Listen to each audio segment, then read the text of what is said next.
bébé, Mère Soda qui craque, Ami qui fait semblant d'être enceinte, Maï qui découvre enfin ce que sa belle famille lui a fait. Parlons de cet épisode 14.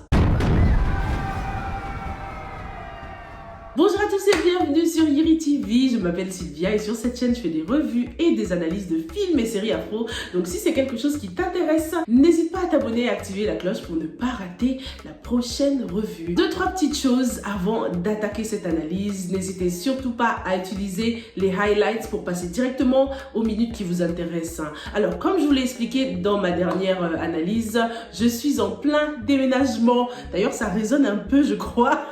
C'est parce que la pièce est presque vide et j'ai déjà déménagé mes lumières aussi, donc j'espère que ce setup là fera l'affaire pour cette vidéo parce que je préfère largement vous parler en face à face que d'enregistrer ma voix. Déjà ça me prend beaucoup moins de temps au montage quand je suis en face à face. En plus c'est plus dynamique quoi hein. L'état psychologique de Malika s'aggrave, franchement c'est de pire en pire, on va pas se mentir. Elle est consciente du regard des autres sur elle et elle ne compte pas du tout changer comme elle l'a dit dans l'épisode 13. Et cette folle Camille, c'est celle qui se nourrit du feu de cette colère et qui est prête à la déverser sur chaque personne qui essaiera de la détacher de cette réalité. En gros, elle est bien consciente de ne pas être saine mentalement et elle n'a aucune envie de sortir de cet état. Malika est prête à déverser sa colère sur toutes les personnes qui essayent de la détacher de la réalité qu'elle s'est créée. C'est comme si elle se disait « Ah, vous m'avez traité de folle, et ben je vais vous montrer c'est quoi la vraie folie !» Malika a donc tout dévoilé en ce qui concerne Kani et Shérif. Elle a balancé Kani au calme, c'est une petite trahison quand même. Hein. La confiance est sacrée dans l'amitié et là, elle a quand même un petit peu trahi la confiance de Kani. Heureusement que Kani n'a pas trop mal pris les choses. Pendant cette scène, j'aime bien comment on nous montre bien la réaction de Kani, tu sais, face à Malika. On montre bien à quel point cette vérité l'affecte. Mais c'est pas trop le cas avec Sophia, limite on s'en fout de ses sentiments. Là, on s'en fout si la vérité lui a fait mal. On comprend que Kani a pris la place de Sophia dans tous les sens du terme, que ce soit dans la vie de Shérif ou dans la vie de Malika. Kani a pris la place de sœur dans la vie de Malika également. Sophia donc qui était dans le background était en train d'écouter les explications de Shérif. Là je me disais mais qu'est-ce que tu fais là encore, mais pars! On vient de te dévoiler la vérité. Toi, t'es là. Mais pourquoi elle s'est pas barrée tout de suite, celle-là? Malika s'en fout complètement de ce que sa sœur peut ressentir. Et Kani n'avait pas tort. Hein. Malika en a bel et bien profité pour se débarrasser de sa sœur. On sait que c'est la guerre entre elles. De toute façon, depuis le début, elles ne s'entendent pas. Malika s'en est prise physiquement à sa sœur. Donc là, Malika doit penser que sa sœur est en train de se réjouir de son malheur à elle, tu vois. Elle veut pas de la pitié de sa sœur. Elle veut que Sophia souffre autant qu'elle est en train de souffrir en ce moment. Elle veut que Sophia soit aussi malheureuse qu'elle. Malika fait donc des cauchemars de Ami et Majib en train de lui enlever ce qu'elle a de plus cher, ce qui lui reste, hein, ses jumeaux. Et d'ailleurs, ce qui me choque dans toute cette situation, hein, c'est comment les choses sont devenues normales après que la vérité ait éclaté au sujet de Malika. Tout le monde a découvert ce qu'elle a fait. Certes, la police est en train d'enquêter, mais personne n'a encore proposé de suivi psychologique. D'ailleurs, on découvre que Malika n'a pas de nounou. Hein. Elle a toujours pas pris de nounou. Donc la charge psychologique d'élever des jumeaux toute seule, laisse tomber. Ses amis sont très présents, ça, il n'y a pas de doute. C'était très touchant de les voir comme d'habitude au chevet de Malika, en train de tenir les bébés. Mais depuis qu'elles ont parlé d'être redevables envers Malika, j'ai l'impression que tout ce qu'elles font, c'est pas forcément parce qu'elles le veulent vraiment à 100%, peut-être à 50%, mais elles le font surtout parce qu'elles lui en sont redevables, tu vois. Je trouve que ses amis ne vont pas à la racine du problème. Dites-moi si vous pensez pareil ou pas. Kani et Siam savent que le problème de Malika, c'est psychologique. C'est déjà un bon début d'être toujours là pour elle, d'aider avec les enfants. Mais vous savez c'est quoi son problème? Dans l'épisode précédent, on a découvert que Malika n'était jamais allée voir la tombe de sa fille. Pourquoi pas l'accompagner pour qu'elle puisse faire face à la réalité et faire le deuil de sa fille? Ce serait un très bon début. Et ensuite, lui proposer une aide psychologique. Parce que les cauchemars de Malika don't make any sense. Hein. Elle ne veut pas qu'on lui arrache ses enfants. Mais dans l'état psychologique où elle se trouve, elle ne peut pas de toute façon être présente pour ses jumeaux parce qu'elle ne va pas bien du tout. Malika est peut-être là physiquement, mais émotionnellement, elle ne peut pas être la meilleure mère pour l'instant malheureusement. En ce qui concerne la relation secrète entre Shérif et Kani, Malika a bien fait de dire de blast la vérité comme ça parce que Shérif ne l'aurait jamais fait. Il serait resté dans ce mensonge. Il aurait continué à tromper Sophia jusqu'à l'infini. Il aurait continué à jouer au lâche avec elle, quoi. Shérif a perdu la confiance de son père à cause de Kani. Il dit qu'il ment pour soi-disant sauver Malika qui fait partie de la famille, alors qu'il ment pour sauver quelqu'un qui ne fait pas partie de la famille, justement, Kani. À chaque fois que j'examine la situation de Shérif, je peux pas m'empêcher de penser à Aïda Kébé, au retour de Aïda Kébé, les gars. Faut qu'elle rentre vite parce que sa famille part en cacahuète. C'était dur pour moi de voir Ahmed Kébé aussi déçu de son fils. Vous savez, lui, c'est un personnage qui est très dans l'émotion, qui tient à la famille, qui essaye toujours d'être juste avec ses deux fils. Du coup, entendre ce genre de mots de sa bouche, c'est tellement grave. Et sache que ça te suivra pour le reste de ta vie. Shérif devient le complice de Kani en mentant à la police alors qu'elle lui a dit, répété et martelé qu'elle ne le défendra jamais si la police venait à se mêler à toutes leurs affaires. Après, au fur et à mesure des épisodes, on constate que Kani, elle a que la bouche. Elle a un bon cœur quand même, elle se laisse aimer petit à petit par Shérif, donc je pense que le personnage va beaucoup évoluer au fil des épisodes. J'ai hâte de voir ça. Maintenant que les choses sont officiellement terminées entre Shérif et Sophia, Kani et Shérif pourront vivre leur amour au grand jour maintenant. Ou peut-être que c'est ce côté cachotier là qui plaisait à Kani. Et maintenant que les choses vont s'officialiser, elle ne sera plus trop intéressée. Qu'est-ce que vous en pensez? Au début, lorsque Malika a débarqué dans la pièce, je pensais qu'elle venait dévoiler l'histoire du diamant là, tu vois. J'ai cru que Selbé lui avait enfin dit la vérité.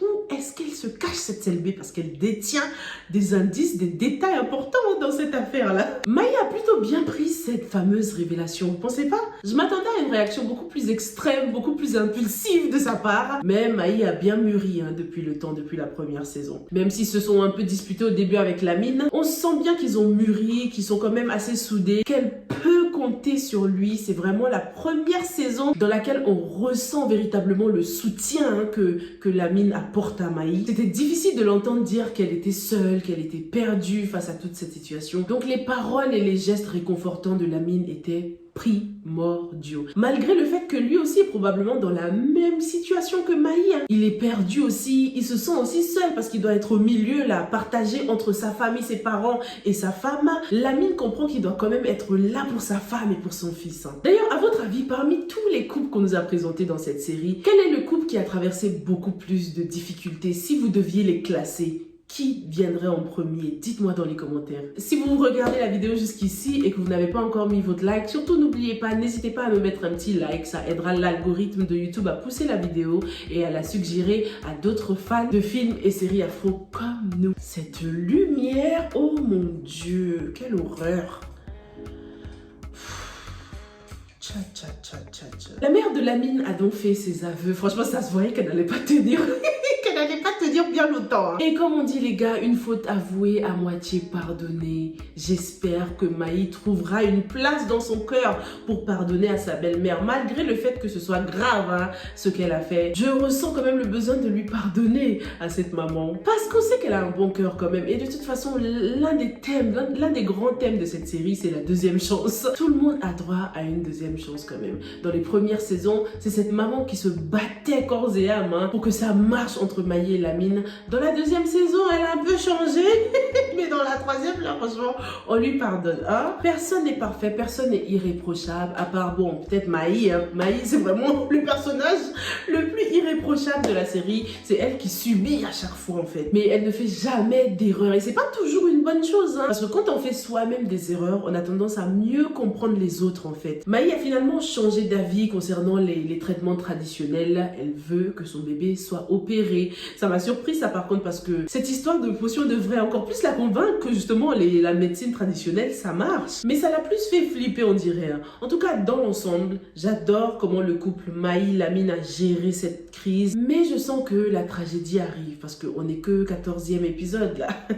C'est pas fini encore. Pour l'instant, comme je vous l'ai déjà expliqué, je pense à l'échange d'une vie contre une autre. Cette troisième saison de Karma s'intitule Renaissance. Peut-être Papa Saliou qui renaît à travers de ce bébé Saliou. Et dans toute cette renaissance, on constate qu'il y a beaucoup de sacrifices aussi cette saison. Beaucoup de personnages doivent faire des sacrifices d'une manière ou d'une autre. Ami est prête à tout pour retrouver son Majid. Ils sont donc allés voir le jumeau de l'autre Nervi. C'est quoi cette histoire de jumeau là? Qu'est-ce que la production essaie de nous dire, hein? Il y a beaucoup trop de jumeaux. N'importe quel acteur aurait pu jouer ce rôle. Pourquoi avoir choisi le même pour jouer le frère jumeau? C'est à creuser les gars, parce que c'est un petit rôle. Je pense qu'on va plus le revoir ce frère jumeau là. Ami a encore une fois fait preuve de courage en faisant semblant d'être enceinte comme ça devait être douloureux de faire semblant. Mais ça a marché, ils ont pu avoir un nom, Kounoun.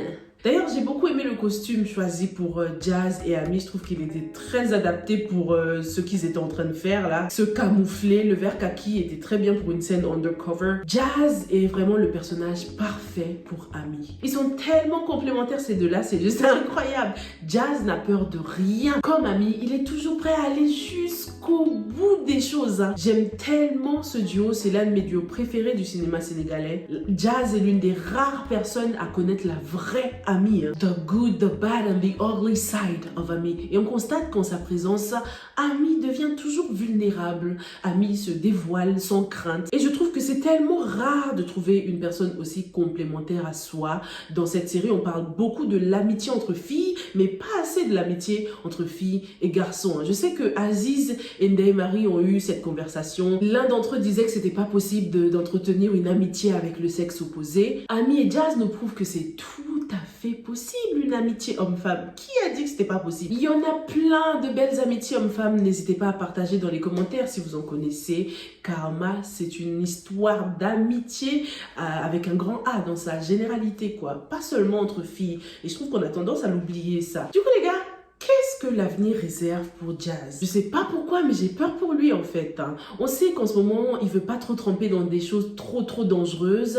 Il fait attention parce qu'il ne veut pas repartir en prison. Mais j'ai l'impression qu'il perdra peut-être la vie à la fin et il renaîtra à travers le bébé de Ami. Peut-être que ce sera un garçon et il portera le vrai nom. Je pense que Jazz c'est un blaze, hein. Tout comme Kani d'ailleurs. J'ai l'impression que Kani c'est un blaze. Est-ce que c'est un prénom commun au Sénégal? D'ailleurs, les prénoms, on va en parler tout de suite après. Mais ouais, Jazz renaîtra dans le sens où le futur enfant de Ami, qui sera peut-être un garçon, portera son nom. Le fait qu'on ne nous montre ni sa copine ni son enfant en ce moment donne l'impression qu'en fait le personnage sera tué, mourra à la fin parce qu'il n'a pas d'attache en fait. Ce personnage a raté tellement de moments importants dans la vie de son enfant et de sa copine et pourtant elles ne sont pas sa priorité. C'est plutôt Ami et ses problèmes qui sont sa priorité. Certes, Ami c'est la famille et tout, mais arrivé à un moment dans la vie on redéfinit ses priorités quoi. Comme les filles font en ce moment d'ailleurs. On constate qu'elles sont pas à 100% présentes dans la vie de Ami parce qu'elles ont leurs problèmes chacune dans leur foyer. Donc je m'attendais à ça aussi en ce qui concerne Jazz. Se planquer des heures et des heures jusqu'à tard le soir dans une voiture, être undercover jusqu'à aussi tard sans que ta copine ne t'appelle au moins une fois. C'est assez contradictoire. Il y a une petite contradiction avec ce personnage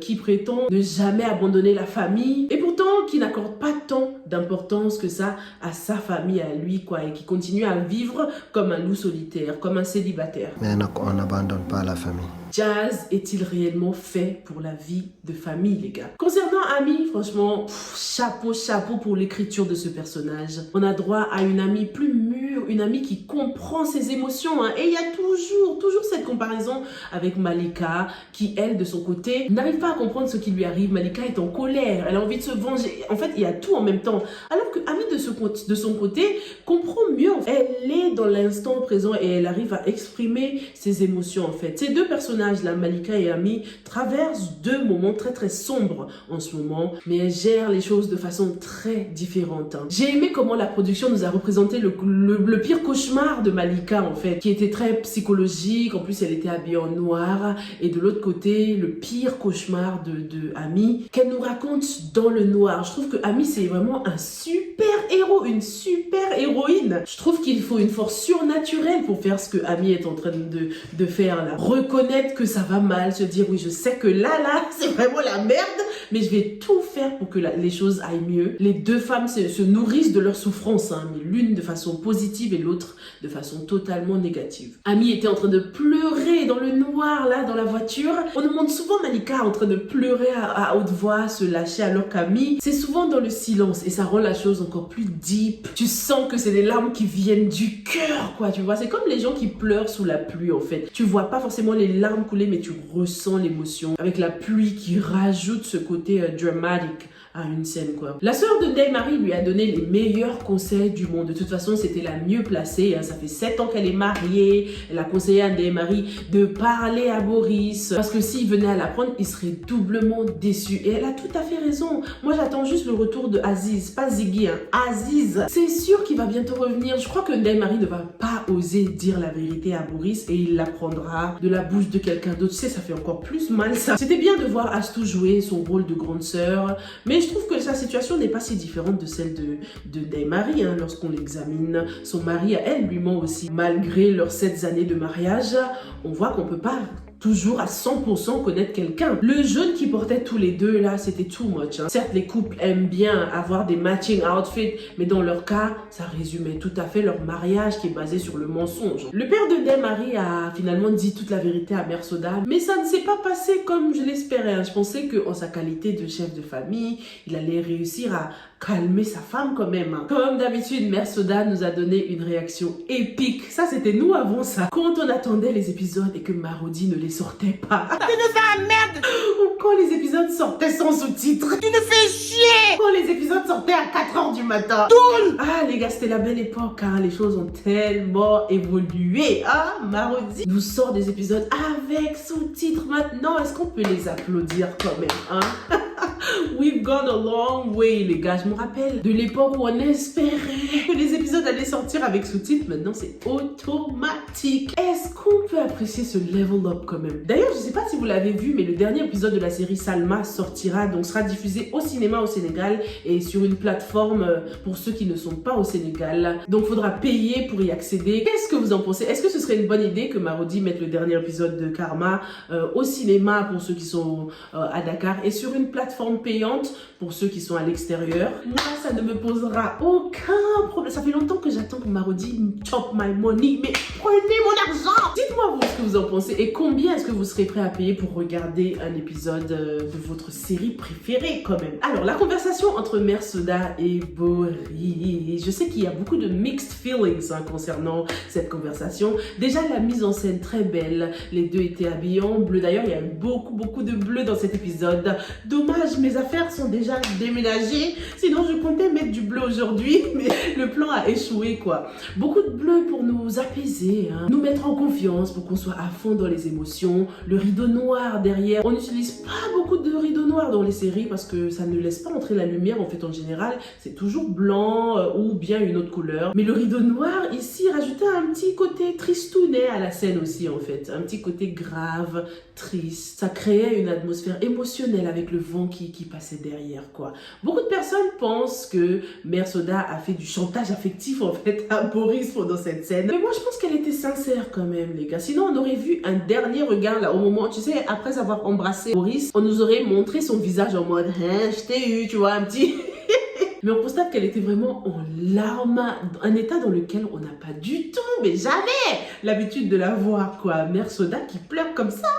Jamais j'aurais cru voir ça. Alors, certains m'ont dit aussi que les paroles de Mère Soda leur ont fait penser à la mort, carrément. Que c'est comme si elle allait mourir. Je sais pas ce qui vous a fait penser ça, mais quand je lis les sous-titres, moi, je n'ai pas du tout cette sensation-là. C'est peut-être le wall-off, des paroles spécifiques qui vous ont fait penser à ça, mais quand je lis les sous-titres, je ressens pas du tout la mort. Hein. Expliquez-moi dans les détails quelles sont les phrases exactes, qu'est-ce qu'elle a dit qui vous a fait penser à la mort. Peut-être que la traduction ne reflète pas exactement ce qu'elle a dit. Par rapport à ce tête-à-tête quand même, je trouve que c'est normal de faire ça. Lorsqu'on s'inquiète pour son enfant, on fait tout pour arranger les choses, hein, quitte à aller voir le concerné. Mais elle n'aurait peut-être pas dû y aller toute seule, peut-être accompagnée de son mari ou bien accompagnée de Ndeye-Marie. Parce que j'avoue que là, venir toute seule, pleurer comme ça fait grave chantage affectif. Comme si elle voulait prendre de l'avance sur les choses, histoire que une fois que Boris saura la vérité, il sera obligé de tenir sa promesse, tu vois. Elle aurait dû venir avec quelqu'un, avec Ndeye-Marie, pourquoi pas, parce qu'on constate qu'elle a besoin de soutien pour dire la vérité.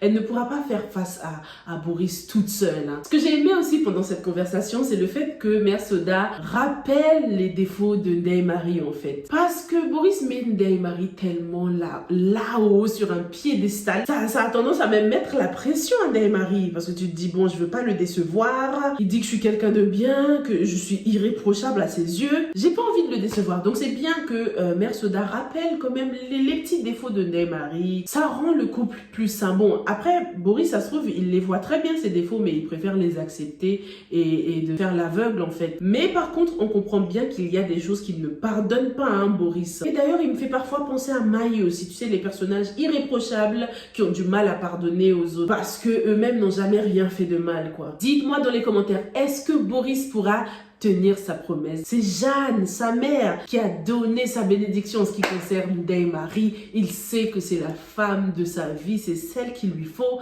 mais est-ce qu'il pourra lui pardonner ce mensonge, cette presque cheating, hein? Bathie Massamba et Siam, ça y est, Marodi, ils ont fini de nous saouler avec Majib et Malika, là.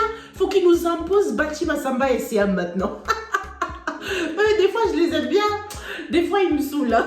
Parce qu'on sait tous que c'est Nathalie qu'il lui faut à Bathie Massamba. Qu'est-ce qu'il nous fait, Bathie, là, à venir chez les gens le soir comme ça? Oh, il a kiffé. Mais ça reste un kiff, c'est juste un kiff. En plus, il y a une grande différence culturelle. D'ailleurs, il fallait nous traduire l'arabe, là, hein, Habibi Yeli.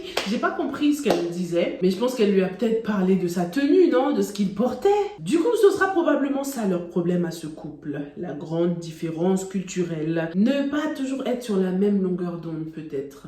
Concernant la mise en scène, on voit qu'il y a une lumière bleu-violette. J'ai l'impression que c'était du violet un peu. Parfois, je voyais du bleu, parfois, je voyais beaucoup de violet. Ça m'a renvoyé à l'épisode où Shérif portait du violet. Hein. Ce violet faisait référence à l'attirance physique, au fantasme et pas à l'amour véritable en fait. En tout cas, entre Bathie et Siam, là, c'est du kiff. C'est du surface level. Ils ne se connaissent pas encore très bien. Bathie, il s'y connaît pas non plus en femme. Lui, il faut lui montrer ce qu'il lui faut. Il sait pas ce qui est bien pour lui, Bathie. Il est venu voir Siam parce qu'elle ne répondait pas au téléphone et il voulait voir si Malika allait mieux. Il voulait savoir si Malika allait mieux. Mais ça aurait pu attendre le lendemain, tu vois, au travail, puisqu'ils travaillent ensemble. Donc sa présence indique très bien que Siam lui plaît. Ça, c'est sûr et certain. On vient pas chez les gens le soir quand on n'a pas d'urgence. Hein. Siam, elle, de son côté, rêve vraiment de son prince charmant sur son cheval blanc, mais Bathie, c'est plus que ça en fait. Elle aime ce côté-là de lui, mais elle ne le connaît pas encore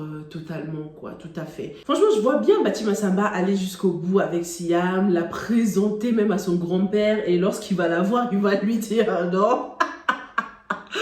Non, c'est pas la bonne là, Bathie. Ouvre les yeux. Siam, ça se voit qu'elle cache quelque chose. Elle est beaucoup trop clean. Peut-être que c'est avec Nathalie que son mauvais côté va se révéler. Elle sera tellement jalouse qu'elle va changer, quoi. Cette histoire entre Bathie et elle me rappelle encore une fois que le coup de foudre, c'est pas toujours une bonne chose, hein. On a eu le coup de foudre, la petite étincelle, donc avec eux. On a eu ça aussi avec papa Ahmed et Khadija. Et on l'a également eu avec Majib et Ami, quoi. Mais ce n'est pas toujours du positif. Ndella, la manipulatrice qui essaye de gagner la confiance de Majib. Alors là, s'il croit qu'elle est en train de l'aider, il se met le doigt dans l'œil, Majib. Hein. Une meuf qui ne voyait aucun inconvénient à ce qu'on te tue, juste il y a quelques épisodes là.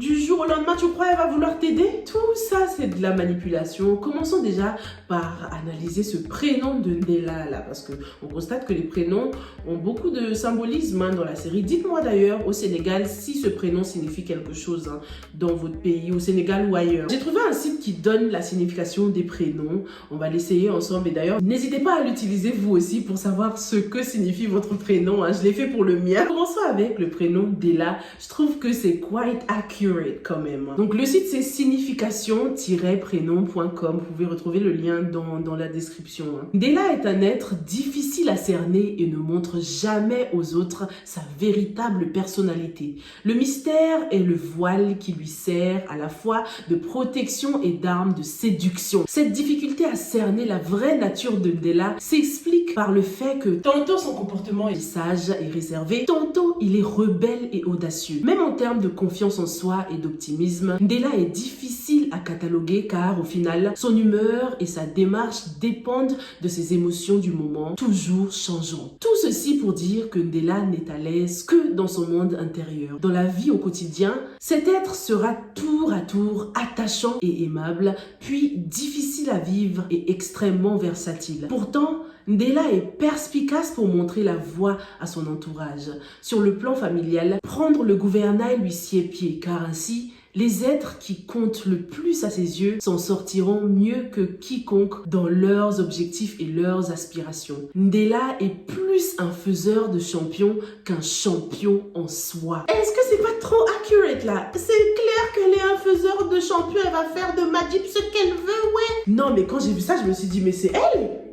C'est elle! Quelqu'un qui ne montre jamais aux autres sa véritable personnalité. Ils ont parlé de son caractère versatile aussi, toujours changeante. Je trouve que ça décrit trop bien le personnage de Ndella. Pour tester un peu le accuracy de ce site, j'ai fait aussi un test avec le prénom Majib. Vous allez me dire si ça correspond bien à ce personnage qu'on connaît beaucoup mieux que Ndella. Majib est un personnage doté de multiples facettes. Sur le plan sentimental, c'est un personnage affectif qui valorise l'amitié et l'amour sincère. Ça c'est vrai quand même. Majib s'investit aussi pleinement dans l'harmonie familiale et protégera les siens contre vents et marées, encore plus s'il s'agit de sa moitié. Sur le plan intellectuel, c'est un être qui aime penser, analyser, approfondir, sans pour autant laisser de côté son intuition. Ça c'est Majib. C'est tout à fait Majib qui analyse les tableaux, qui analyse Amilea, qui analyse Anna et même Ndella. Majib sait aussi se montrer dynamique et saura se battre pour ses convictions. On ne trouvera pas de profil plus engagé envers les causes justes. Et ça c'est vrai. Lorsque Majib se met en colère, on croirait presque qu'il s'agit d'une autre personne. Majib va bien changer après cette rencontre, cette fameuse rencontre avec Ndella. Il sera une autre personne. Bien que se laisser envahir par la colère ne constitue pas vraiment son genre, il ne faut pas pour autant l'acculer au mur car on le regretterait aussi vite. La vengeance de Majib sera tout simplement terrible. Bon, je le vois mal se venger. Peut-être de Shérif, vu que c'est à cause de lui que Majib replonge dans la drogue. Ce sera un personnage qui va tout à fait changer, qui sera beaucoup plus en colère. Comme ce paragraphe nous l'explique, c'est pas son genre de se mettre en colère. Mais avec l'influence de Ndella, avec Ndella à ses côtés, c'est sûr que Majib va changer. Est-ce que t'as vu comment elle s'est mise derrière lui lorsqu'il a rencontré Abou? C'est tout à fait son genre à Ndella. Se cacher, jouer à la manipulatrice. Cette position donnait l'impression qu'elle pouvait murmurer ce qu'elle voulait à l'oreille de Majib et il l'exécuterait quoi. Son regard m'a tout de suite renvoyé aussi à l'affiche officielle de la série. Je vous en ai parlé de ce regard avec ce sourcil relevé qui faisait référence à la manipulation. Elle obtient petit à petit le pouvoir. En général, lorsque quelqu'un se positionne derrière toi, c'est qu'elle a moins de force. La personne se cache derrière toi, mais dans le cas de Ndella, c'est elle qui va devenir le cerveau de Majib. Majib se plaint beaucoup de maux de tête depuis qu'il a eu son choc. Ça renvoie aussi à la psychologie et à l'influence que Ndella aura sur ses pensées. Elle va lui retourner le cerveau, elle va devenir sa drogue. Comment se passer d'une femme qui ressemble comme 2 gouttes d'eau à la femme que tu as aimée? Il y a clairement 2 drogues, il y a la drogue en elle-même et Ndella aussi sera sa drogue. Il ne pourra bientôt plus se passer d'elle. Le côté positif, c'est que Majib n'a pas perdu la mémoire quand même. Il se souvient de sa famille, il se souvient de Abou qu'on avait hâte de revoir. On savait qu'il était mêlé dans toute cette affaire de diamants, d'argent. Quand on entend argent, c'est qu'il y a Abou qui va avec. Où il y a l'argent, il y a Abou, c'est tout. Abou a donc probablement trouvé des diamants dans une des voitures qu'il vendait. Il a gardé les diamants, ce qui explique la tonne d'argent qu'il avait sous son matelas. Sauf qu'aujourd'hui, il n'a plus l'argent, donc il ne peut rendre ni les diamants, ni l'argent liquide. Et c'est pour ça qu'on le retient captif, parce qu'il faut rembourser.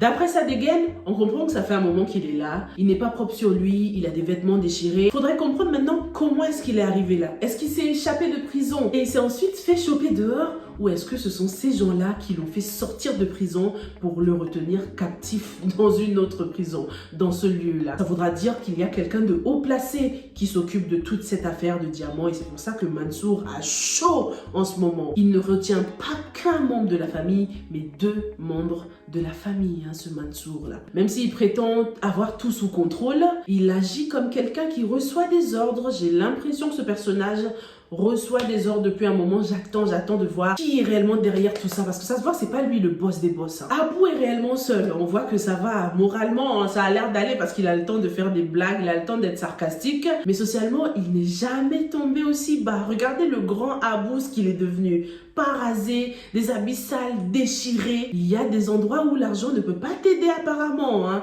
D'habitude, ses parents l'auraient sorti d'affaires. Et là, ce n'est pas le cas. Ça veut dire que Abou doit beaucoup d'argent. Soit Abou doit énormément d'argent, soit ses parents ne sont juste pas au courant qu'il est retenu contre sa volonté. Soit il préfère être là que de repartir en prison, peut-être même si c'est la même chose. Dites-moi ce que vous en pensez. Est-ce que vous pensez que Ndeya est sincère? Est-ce qu'elle a réellement un enfant ou est-ce que c'est une stratégie pour se mettre Majid dans sa poche? Dites-moi tout et on se retrouve sans faute pour la prochaine. Stay safe and stay blessed.